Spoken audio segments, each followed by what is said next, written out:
Welcome, everybody, to another exciting episode where we bridge the gap on financial literacy, give advice to being a modern mortgage agent, and there's tequila. That's the best part. Tequila. Welcome to On the Couch podcast.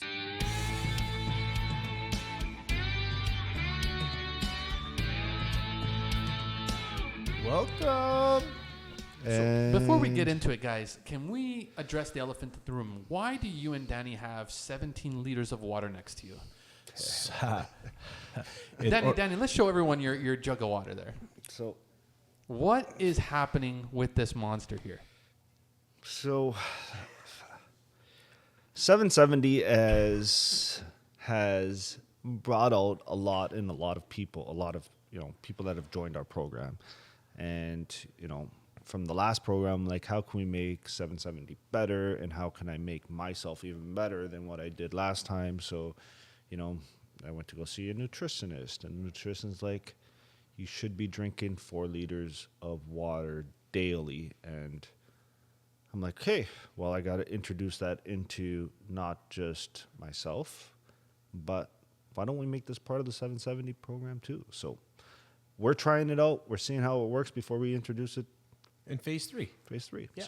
So everything we do, that's part of the 770. Danny and I have tried, tested it, make sure it's making changes and progress in our life, and then we reintroduce it in our phases of our 770 that we show and coach and inspire our agents to do and follow. Capiche? So that's the 4-liter jug of water. Yeah, not 17 liters, by the way, but only it's 4. 4. So what we did, for those that are asking, I've heard this quite a few times. Oh, is this your rendition of the 75 hard? Absolutely. The rendition of what? So since 2015, Andy Frischella owns a podcast. If you guys haven't heard of it, it started off as the MFCEO project, and then he recently switched. It's huge. No one will ever take you seriously, but go ahead, Johnny. Sorry. So then he recently switched to the Real AF episode, and during his years, he created a 75-day, it's called the 75 Hard program. And it's a little bit more vigorous than what we're doing, but we feel that in 70 days, you should be able to create habitual routines, new habits, new daily morning, whatever you want to call them, habits, routines, just block scheduling your time. Yeah, being consistent. And that's what we've been doing. And we're in our second phase in 2024. We did one early January. Yeah, we're a week into our second stage right now. And what does second stage mean, guys? So we run it 3 times a year. So we do 75 days. We take a break for 45 days. We go back on a 70-day program. We take a break for 45 days, and then we get back on the 70-day program. And what's ideally supposed to happen, and not ideally, it is what happens. So for 70 days, you are in a routine. There's accountability items that are a part of your daily activities that Danny and I hold you accountable for. And then once we're done the 70 days, the idea in those 70 is to get 7 new business partners to give you 7 deals per month to help you grow your business. It can work in any single business that you want to do. Now, how does anyone stay motivated during these 70 days? Yeah, that's a good question. Motivation comes from a lot of things. It doesn't necessarily need to come from Danny or I, because we're not motivators. I think we're inspirers. Like, we inspire you to do things. We don't want to motivate you. I have a saying, if I got to motivate the fighter, you're the wrong fighter. I don't want you in my ring. I don't want you to fight, because that should be coming from yourself. as a father with kids, and you try to push your kids through sports or anything else, and you see that they don't want to do it, like, I feel like that's the same thing here. Oh boy, it fucking kills me. It eats me. It kills you, but you want to inspire them to do the sports and be the best that they can be. So that's something that we face as a challenge all the time. I feel sometimes Danny and I have this care, or we're more deeply invested into the results and the daily outcomes than a lot of the participants are. And that kind of bugs us, or even more so bugs me, because I feel like, why do I give a shit more than you do about your business? Like, there's not much that comes out of this for us. Like, I just want to be true on that. Like, yes, we're growing a culture. Yes, we're growing a business. Yes, we're growing a brokerage, but we're so invested in growing you more than you're invested in growing yourself. And that is such a hard pill to swallow, where people don't show up engaged. They don't show up motivated. Like, I can't make you show up motivated. You got to do that. And what is that for you? That could be your kids. It could be your spouse. It could be your financial situation. It could be your past. Those are your motivators. We're here to inspire you, to coach you, to hold you accountable. That's what Danny and I are here to do. So, but the 770 culture is changing the mindset of someone that hasn't been a part of this before. So you can't expect someone to just switch. No, it takes time. But that's why, like, so when you join the army doesn't say, hey guys, join the army. In 21 days, you're going to change your routine and change your habits. That is a false pretense that has been put out from, I don't know where the heck it came from. It takes 90 days. 70 to really change a habit, but they say 90 days to change the way you do certain things in your life. So we know that 70 days is a good start. Why the 45-day break is because what happens in that 45 days? Do you start eating Oreo cookies and start eating Cheetos, and you're not drinking the liter of water every day? You're not doing the exercises. You're not doing the mindset conditioning in the morning. You're not doing the hour of power. You're not prospecting anymore. You're changing your daily routines. You start incorporating things that drain your energy in the morning and working in the business instead of working on the business. And then all of a sudden we get back to the 70-day challenge, and then you're having to change everything again.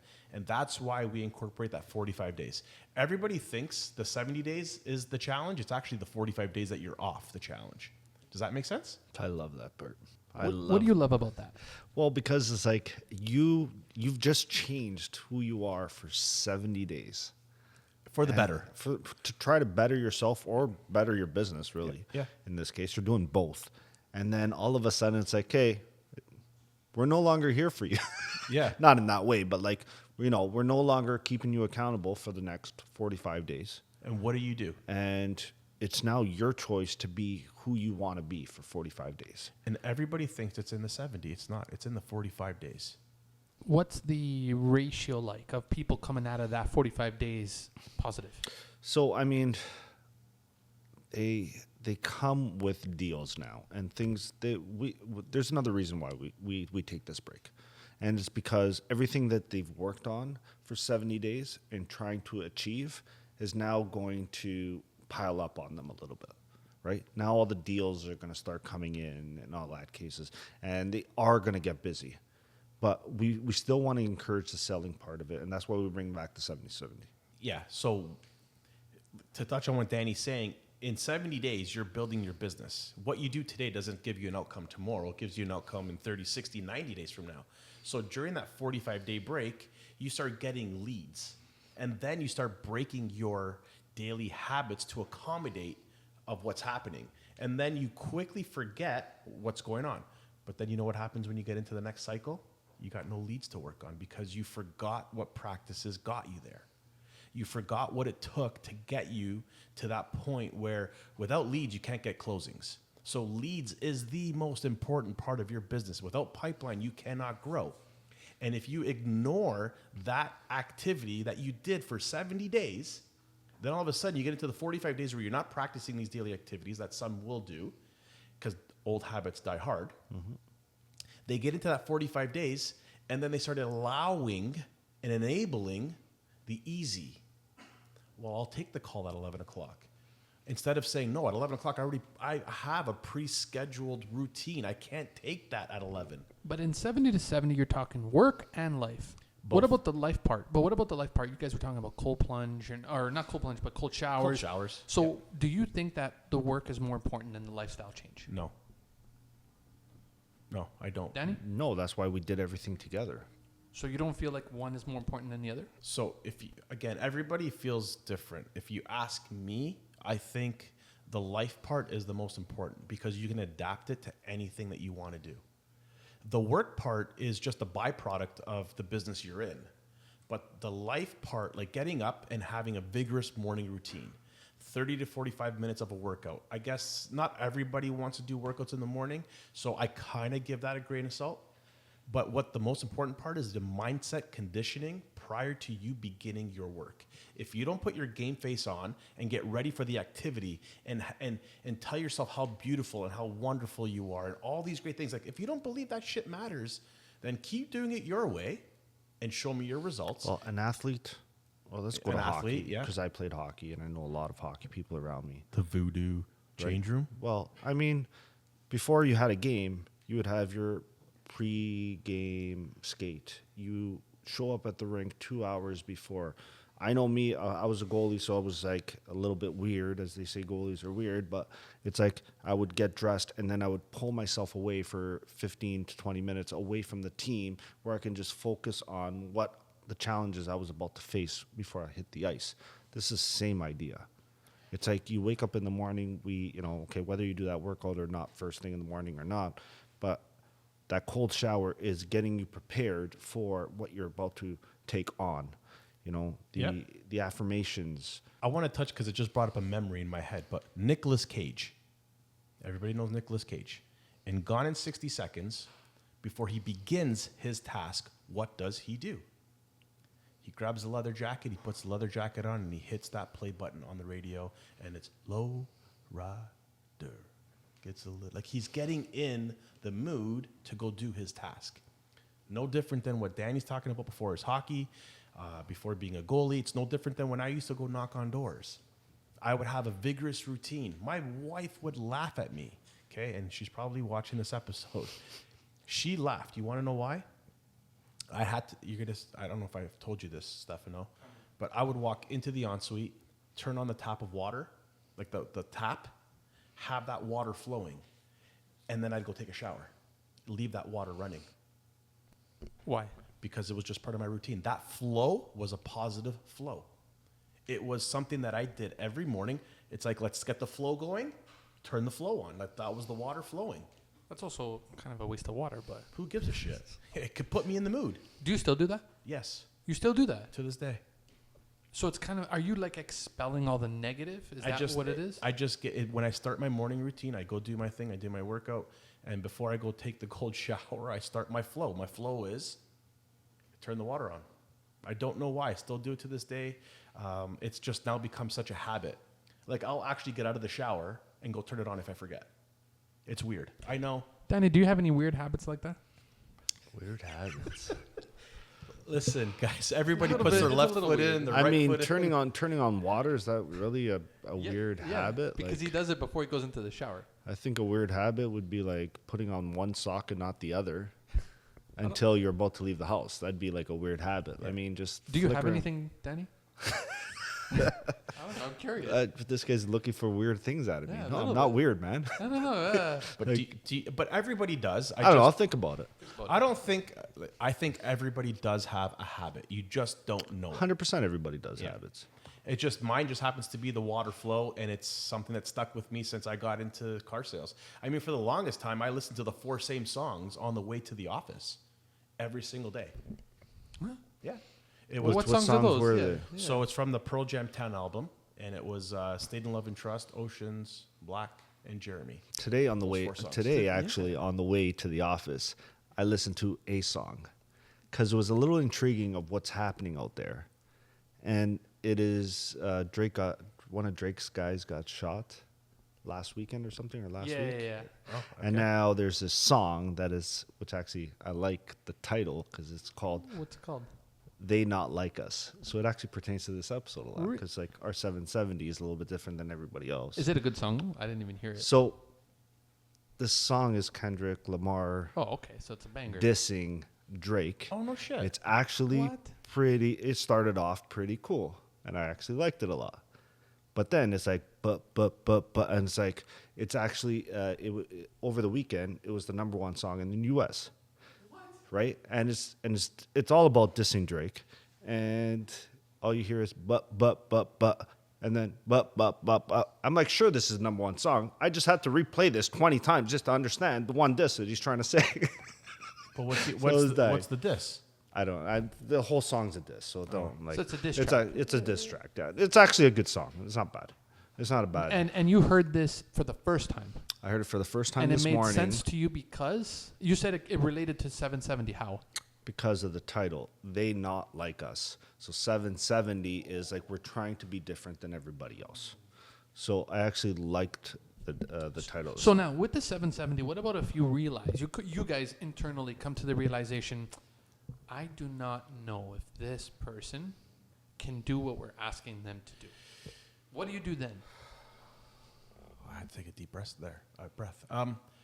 Yeah, so I have to come to the realization, Danny and I have to come to the realization, this isn't meant for everybody, but neither is this business. Neither is being an entrepreneur. I think, I was on a call yesterday with an agent who wants to join our team. And they're like, yeah, well, I this has happened in my life, and I made these changes, and I thought about just getting my mortgage license. And Danny and I had the conversation where it's like, it's so easy to get your license, and people think it's easy. Let me tell you, and I'm here to tell you, it is not the case. This job, this business, being an entrepreneur, doesn't matter about being a mortgage agent. That is the byproduct of the service we offer. Being an entrepreneur is not easy at all. We had an agent not too long ago say, he's like, I became a mortgage agent because I didn't realize, or I thought it was going to be a lot easier than what it is. One of my favorite lines, you ready for this one, Stefano? My favorite line is, well, I got my mortgage license because I like the freedom. Motherfucker, there is no freedom. It's wake up to eyes shut. So what does that mean, actually? I have no idea. People tell me all the time. I don't know what that means, Like though. I got in the mortgage business because I want the freedom of what I can do what I want when I want. Bro, you start with that mentality, you're gonna fucking fail.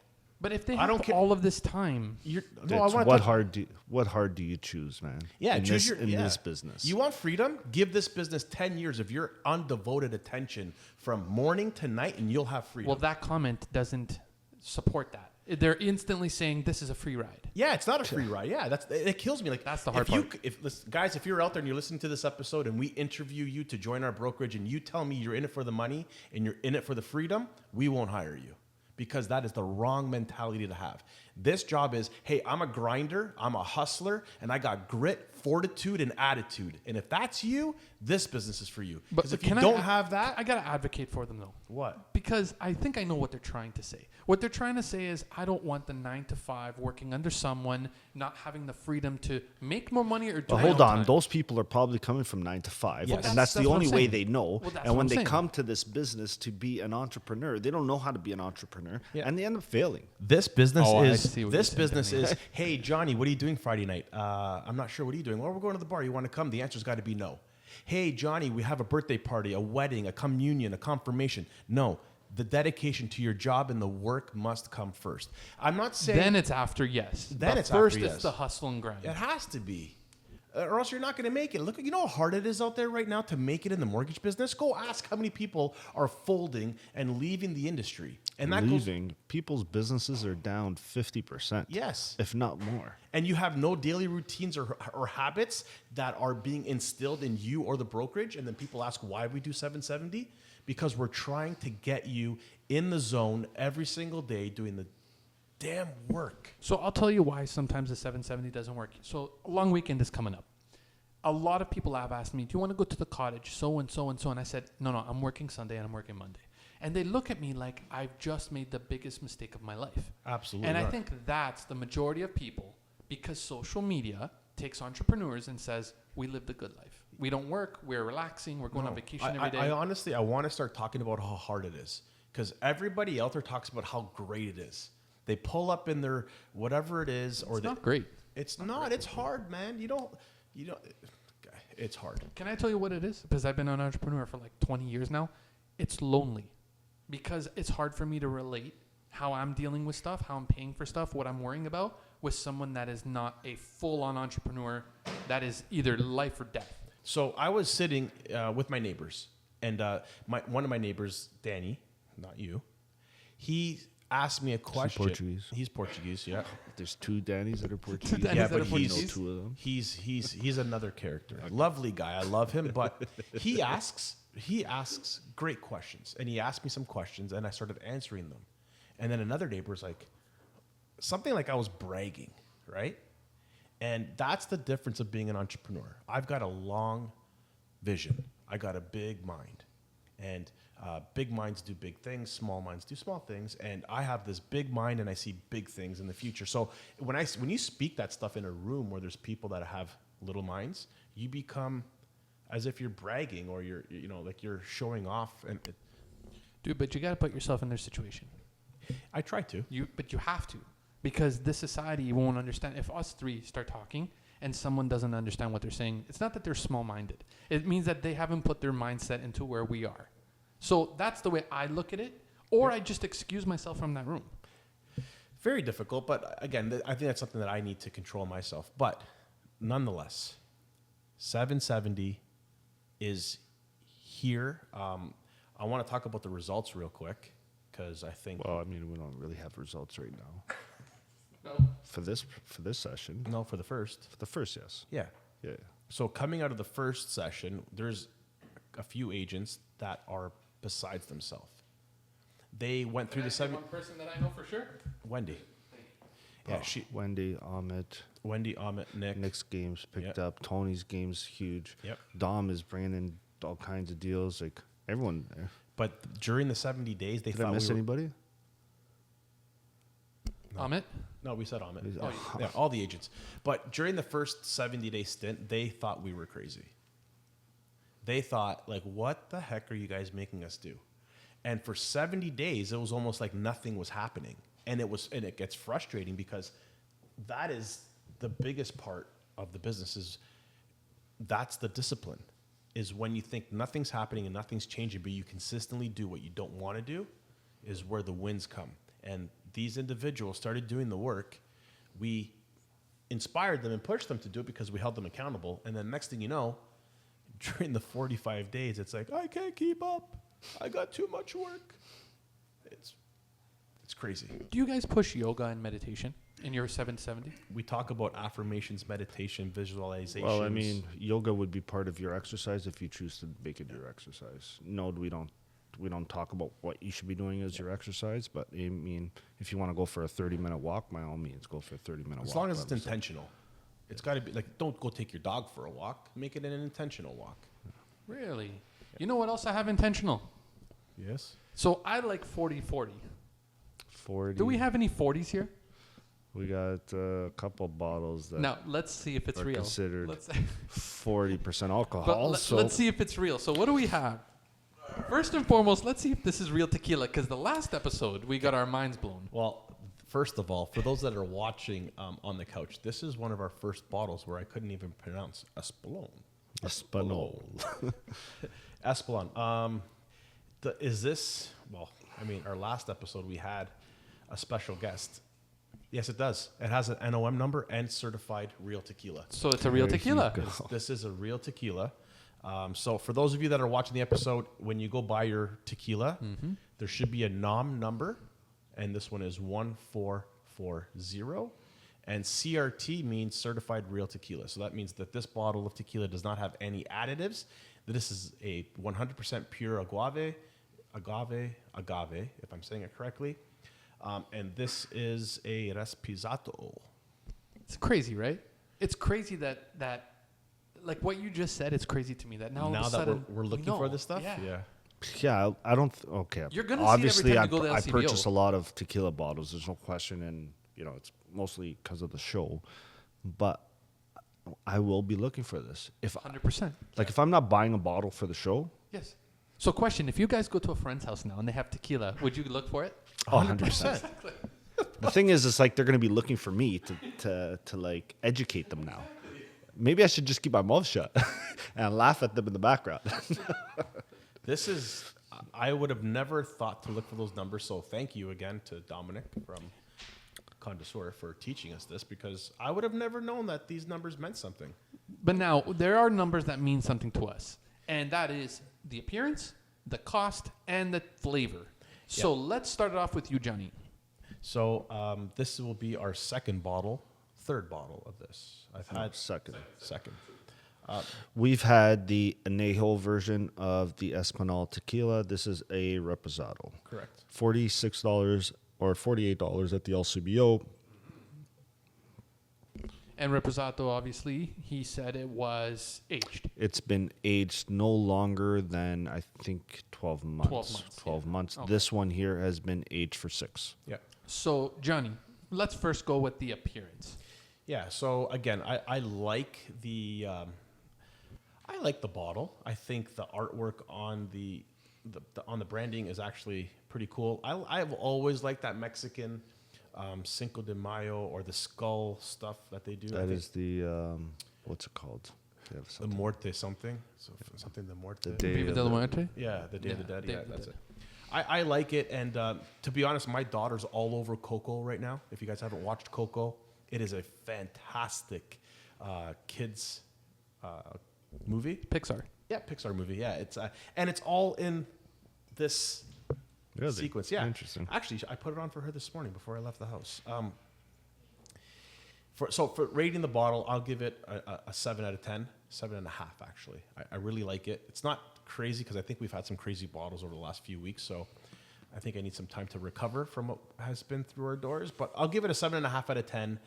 Price point, I think it's priced perfectly at $50 for a bottle of tequila. I think it's well priced. So there's another 7.5 out of 10. And then the taste, I really enjoy the Reposado. I do like this brand a lot. I think it's a good bang for your buck. This is something that I would bring to your house for Yep. So overall is 7.5 out of 10. 7.5. I mean, that's a fair mark. Okay. Yep. Danny? Cool. The actual bottle appearance, I'm not too crazy about. I'm in the 6 range. I mean, they just slapped on a sticker, so That reality, yeah. that's reality. Maybe it's because I watched Coco this morning. Price wise? Price wise, at $48, it's I think for what you pay and what you get, you get a lot more than for what you pay for. So Okay, that's I mean, fair. And flavor. Flavor, it's reposado. I enjoy reposados. It's I'm gonna say a good 7.5, 8. So what are you giving it overall? Overall, 7.5 for sure. 7.5. Okay, that's a fair mark. So now, guys, obviously the last thing we have to do, starting with Danny, is where can they find you for more information? So you can find us here in Bolton at Unit 2, 12 Par Boulevard. Instagram is? Instagram at On the Couch Podcast 23. On YouTube, On the Couch Podcast 23. Spotify On the Couch Podcast 23. Guys, thank you everybody for all your support. We're starting to see some good traction. So if you like the show, please share the show so we can grow. We're getting some pretty good subscribers on YouTube. Nothing crazy where we're going to be famous anytime soon, but hopefully one day. And guys, please like, share, comment, share the info, and thank you guys, and we'll see you on the next episode. Until next time. Peace.